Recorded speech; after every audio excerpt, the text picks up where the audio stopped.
Olá, meus amigos. Meu nome é Sidney.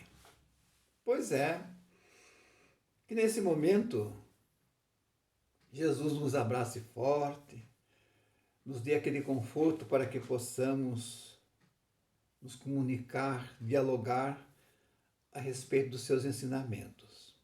Hoje nós vamos comentar a respeito do capítulo 17 do Evangelho segundo o Espiritismo. Capítulo 17. É um capítulo muito importante, é um capítulo que nos faz fazer uma profunda reflexão.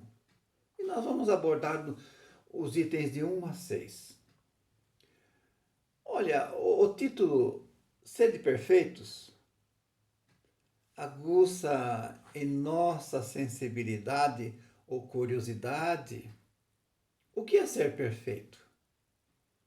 O que é a perfeição hoje em nosso meio? Mas uma observação nós deveremos ter em mente. Se fôssemos todos perfeitos por aqui, como seria esse meio social em que vivemos? Então aqui seria um céu tido como havido com um plano de felicidade eterna, um plano de regeneração, a morada dos angélicos até. Temos que constantemente repensar que vivemos em um mundo de constantes conflitos, onde o mal sobrepõe o bem. E a luta nossa é reverter essa situação. Essa observação seria colocar em evidência, nós colocarmos em evidência a ação do bem sobre o mal. E essa situação em que nós vivemos, que o mal sobrepõe o bem. E nesse mundo, somos seres humanos, gregários, isto é, não vivemos sem a companhia do outro, em instante nenhum.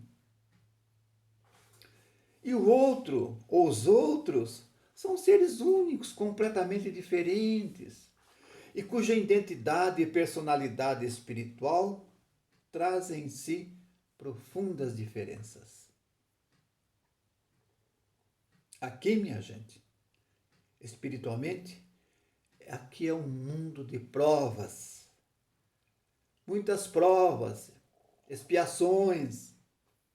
E a perfeição só viria por aqui o dia em que nós respeitarmos as diferenças dos outros, pois somos todos filhos de Deus. A busca de um dia ser perfeito. Quando Kardec estava pesquisando o conteúdo de uma das primeiras obras básicas do Espiritismo, que é a nossa cartilha mais profunda da ciência da espiritualidade, o Livro dos Espíritos, fez ele a seguinte pergunta aos espíritos que se dizia espíritos da verdade. E essa pergunta é a número 625. Qual é o tipo mais perfeito que Deus ofereceu ao homem aqui na Terra para lhe servir de guia e de modelo? Que nós precisamos ter um modelo, né? Precisamos ter um guia. E os espíritos responderam direto: Jesus. Então, Jesus é para o homem o modelo de perfeição moral que a humanidade pretende sobre a Terra. Deve pretender. Então, nós temos um modelo. Temos uma amostra de perfeição. Por vezes nós pensamos, de uma vez que Deus possui a perfeição infinita em todas as coisas, se fôssemos tomar ao pé da letra a perfeição, pressuporia a possibilidade de se atingir a perfeição absoluta quanto a Deus. o que seria inadmissível, pois Ele é o nosso Criador. A Deus que nós merecemos todo o respeito possível. Precisamos entender que sendo nós filhos de Deus, em relação a Ele, seria uma perfeição relativa. Ou seja, virtude mais próxima da divindade. Bem, se somos seres gregários, vivemos em sociedade, a nossa jornada terrena, por não sermos iguais, criamos adversários, pois a vida por aqui é terrena e somos ainda contaminados por desejos materiais. E assim criamos sérias inimizades, por vezes, ressentimento que nos leva a conflitos que às vezes ultrapassa a presente vida. Então, em que consiste a perfeição? Olha, Jesus disse: amar os inimigos, que poderão ser até os nossos velhos companheiros de jornada de outras vidas. Ele disse: amar o próximo a si mesmo leva-nos a amar até os nossos inimigos mesmo. Perdoar e amar os inimigos é uma das maiores, caridade que nós podemos fazer enquanto aqui na Terra. Agora, surgem em nossa observação: será possível amar os inimigos na atual circunstância? Porque nós sabemos que existe uma lei física, que é a lei da afinidade. Uma barreira quase intransponível entre nós, né? Que às vezes nós mudamos de calçada para não ver o nosso adversário passar por nós. Mas para ser perfeito, um dia teremos que vencer. Fazendo, à primeira vista, um pequeno esforço, usando a lei do perdão. Orar pelos nossos inimigos e não nos alimentar de vinganças. Olha que estágio nós estamos. E nos comportando assim, chegaremos um dia a ser um homem de bem. Por exemplo, um homem de bem. Chegaremos em uma perfeição relativa, praticando a lei da justiça, do amor, da caridade, na sua maior expressão ou pureza. O fato é que vivemos em um mundo onde a cada passo existe um convite para a nossa melhora. A cada passo. Interrogando a nossa própria consciência em tudo que nós fazemos no meio que nós vivemos. Temos as leis dos homens, as leis que são civis, algumas falhas, mas necessárias. E temos leis que são naturais, que se encontram na nossa própria consciência, que são as leis de Deus. A nossa consciência é o tribunal, é um tribunal ambulante que vive em nós, que nós poderemos nos questionar sempre. Se fizermos o bem ou se fizermos o mal para alguém, esse ninguém tem nada a reclamar das nossas atitudes. E se agimos dessa maneira por certos, quando chegarmos a essa consciência, é porque temos fé em Deus, na sua bondade, na sua justiça, e que nada ocorre sem a sua permissão. E vamos reconhecer e saber que todas as vicissitudes da vida, todas as dores, todas as decepções, são provas e expiações necessárias que nos leva à resignação, que nos leva um dia à perfeição. Um homem de bem, possuído de sentimento, de caridade, de amor ao próximo, simplesmente faz o bem pelo bem, sem esperar recompensa ou retribuição. E toma a defesa dos mais fracos contra os mais fortes, por vezes até sacrificando seus próprios interesses. Não tem ódio, não tem rancor, nem desejo de vingança, a exemplos de Jesus. Perdoa, esquece as ofensas e não se lembra senão que um dia existirá um retorno feliz para ele. Nós temos tantos exemplos que vêm à Terra que esquece de si mesmo a favor da felicidade dos outros. Grandes nomes. Um homem de bem não se compraz em procurar os defeitos dos outros ou alheios e sempre está estudando as suas próprias imperfeições.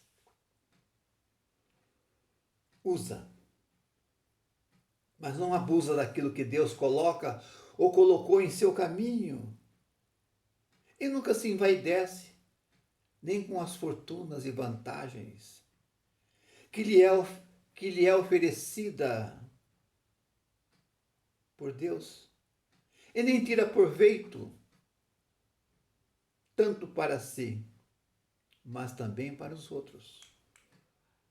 A filosofia espírita é bem compreendida, minha gente, mas sobretudo bem sentida, conduz aos leigos resultado plenamente cristão. Como é bom ser espírita! Como é bom entender a ciência da espiritualidade. A ciência de dar e a ciência do retorno. O Espiritismo não criou nenhuma moral nova. Facilita aos homens de boa vontade a prática moral do Cristo, dando-lhe uma lucidez e uma fé sólida perante aos seus ensinamentos. A pouca vivência de Jesus aqui entre nós nos deixou um legado infinito de conhecimentos a respeito da ciência da espiritualidade. Por que ciência da espiritualidade? Porque somos imortais, minha gente. E sendo imortal, aqui é uma fração de minuto diante da imortalidade. Assim, a filosofia espírita é considerada a terceira revelação para a presente humanidade. Não é preciso nenhuma inteligência privilegiada para compreendê-la. Isso decorre que muitos conhecimentos da parte material da ciência terrena só requer olhos para ver. Isso são os materialistas. Ao passo que a parte que é essencial exige um certo grau de sensibilidade que podemos chamar maturidade do senso moral. Independente da idade e do grau de instrução, isso faz parte do desenvolvimento do espírito, a aceitação da vida futura, a aceitação da espiritualidade. Aceitação que aqui não é a nossa casa principal. Isso deve-se, em alguns, os laços da matéria ainda são muito evidentes e não permite o espírito libertar das coisas terrenas.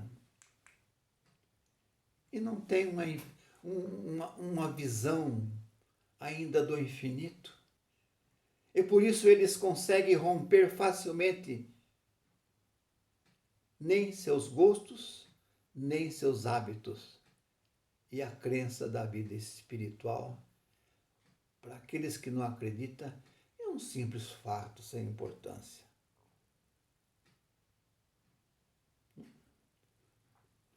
O que modifica, o que não modifica nada na sua vida material, acham que vão ficar aqui para sempre.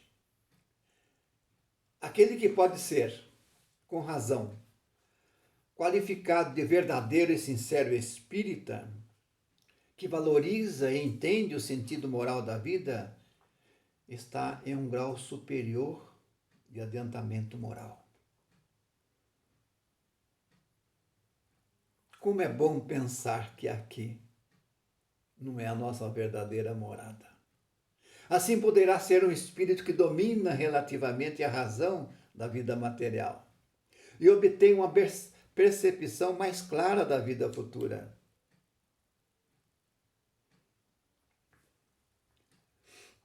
A princípio, a doutrina espírita faz vibrar nas fibras das pessoas e perceber a sua fé inabalável na imortalidade da alma e no futuro que nos espera. Quem foi Jesus então?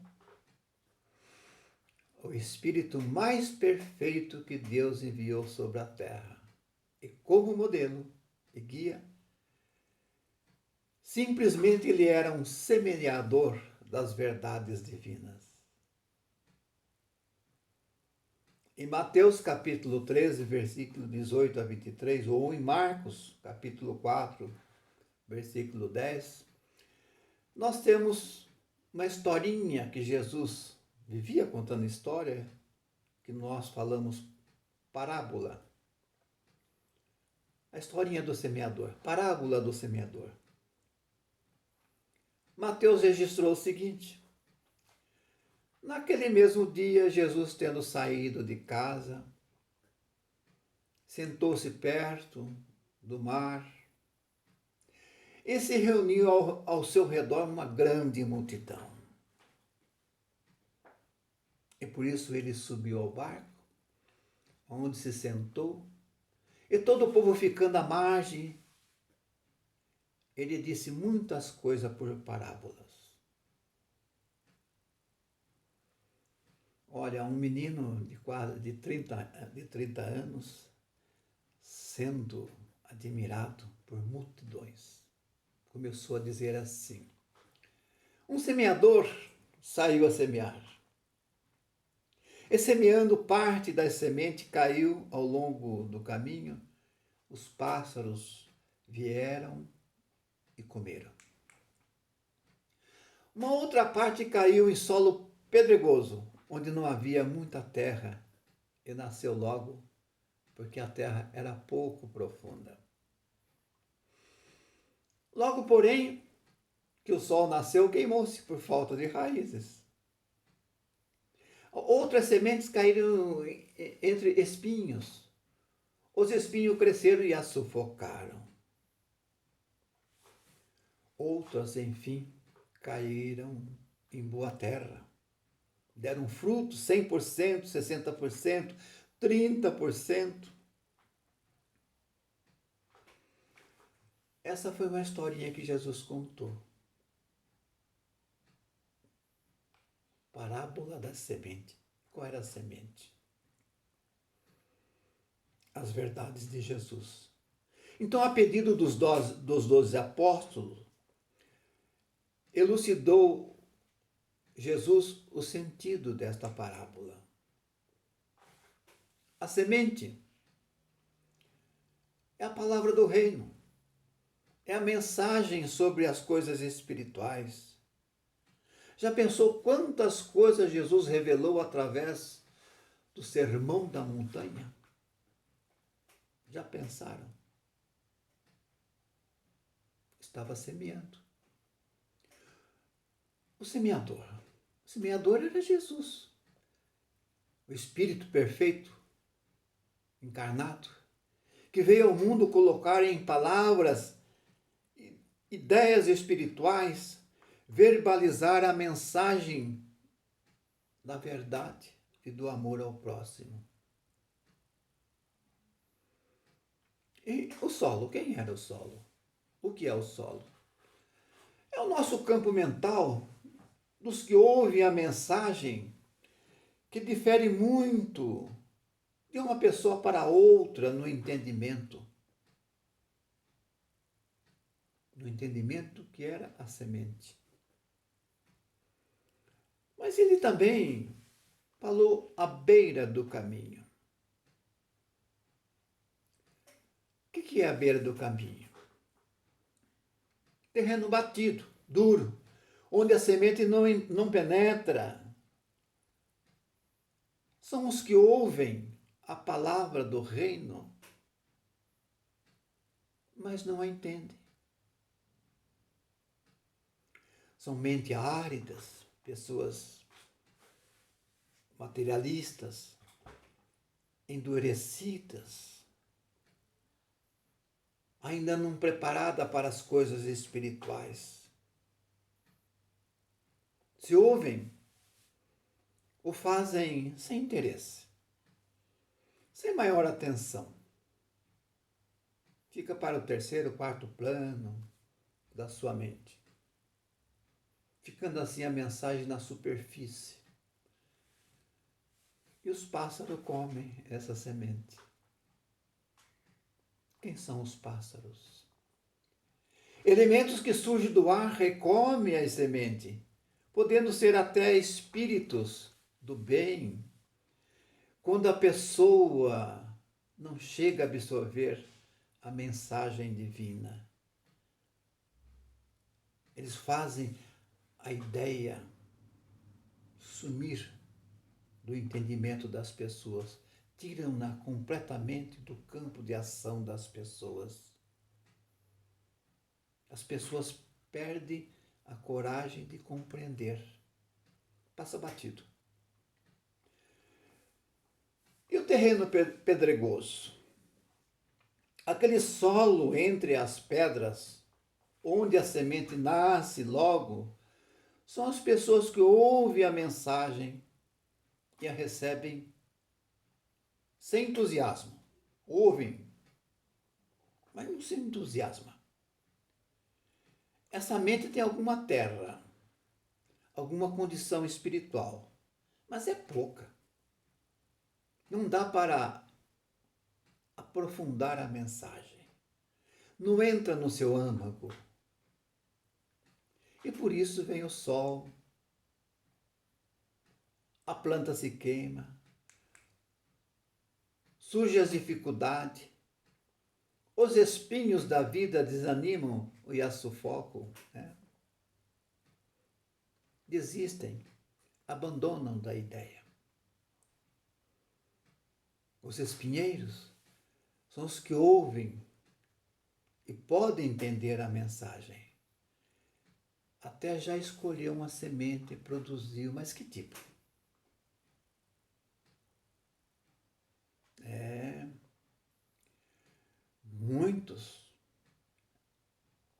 Muitos usam a palavra de Jesus como semente,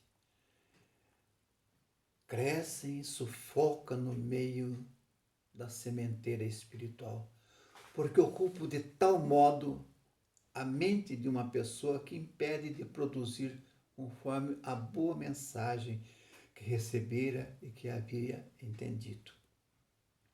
São pessoas que procuram filosofia religiosa, procuram a ciência da espiritualidade, mas vêm as primeiras dificuldades, que nós chamamos de espinho, elas desistem. Pois é. E o solo fértil? O que é o solo fértil? O solo fértil produtivo são os que ouvem a palavra e a recebem frutificando, ou seja, compreendem, agem de acordo, acreditam nas palavras de Jesus. E o resultado da terra varia a produzir 100%, 60% ou 30%, produzem de acordo com o que entendem. Mas entendem alguma coisa, né? Põe em prática. É isso que os nossos amigos espirituais querem. É isso, é por isso que Jesus veio aqui, para semear a boa nova. E a boa nova era amar o próximo como a ti mesmo. E amar o próximo como a si mesmo são virtudes de homem de bem, são virtudes que nos levam à perfeição. Agora, meus amigos queridos, tendo ouvido a parábola, vamos fazer uma viagem interna? Vamos. Entre nós, que tipo de solo estou sendo dos ensinamentos de Jesus? Até que ponto estou seguindo os ensinamentos? Assim, a doutrina espírita contribui para revelar a verdadeira luz que Jesus quis deixar para nós, seres ainda à busca da perfeição. A doutrina espírita nos traz a saúde espiritual, a verdadeira paz interna que procuramos. O Evangelho segundo o Espiritismo, o segundo enfoque espírita, é uma bênção para aqueles que querem entender o porquê que nós estamos por aqui. Quem somos? De onde viemos? E para onde vamos retornar?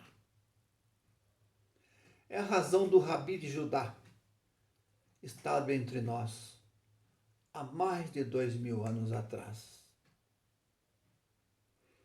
E assim, meus amigos, essa ligeira preleção em torno dessa parábola ou dos seres perfeitos, vamos levar para os nossos travesseiros e vamos dar um valor mais adequado para o Evangelho segundo o Espiritismo, porque as máximas de Jesus estão no seu conteúdo e nós poderemos aproveitar essa semente e colocar em prática para obter aquela verdadeira saúde espiritual. A minha gratidão a todos. Meu muito obrigado a todos que me ouviram. E se me ver no YouTube, compartilhem. Compartilhem, porque nós precisamos trabalhar na evangelização do nosso ser, para que possamos ter paz, paz familiar, paz na nossa cidade que vivemos, no estado, e paz no planeta todo. Obrigado a todos.